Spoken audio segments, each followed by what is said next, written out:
So I know a lot of people don't like this Spider-Man at all, right? They like, oh, I hate the Spider-Man TV show. It's not the spectacular Spider-Man. But this Spider-Man right here really introduced us to a lot of characters that came after, if that makes sense. Like Luke Cage. I didn't know who Luke Cage was. I didn't even know who Iron Fist was until I started watching this. I'm not a heavy comic book reader. I'm just saying that myself, right? This Spider-Man is what introduced me to the Guardians of the Galaxy. I had no idea who the Guardians of the Galaxy was. Like I didn't know who Groot was, nothing. You know what I'm saying? I just thought it was another team out in space. But it showed me who they were, who they are, right? So I think for the Fantastic Four, I know this Spider-Man is not on TV no more, but there has to be another show that can introduce these characters a couple years before these characters get their own movie. I think for Fantastic Four, they were banking on us too much, right?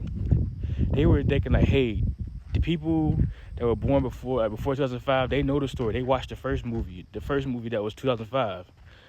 But the people under 2005 are the ones buying tickets too, right?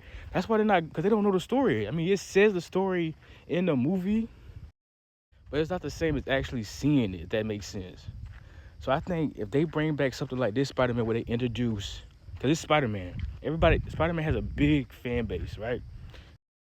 So if they can just keep showing small characters, like boom, this is Luke Cage. Okay, Luke Cage show comes out a little bit later. This is Iron Fist. Okay, I'm a fan of Iron Fist. Iron Fist shows come out a little later. Moon Knight, Deadpool, all them characters, right? I'm not saying they're not big characters, but they all started in this show before they had their own shows or movies.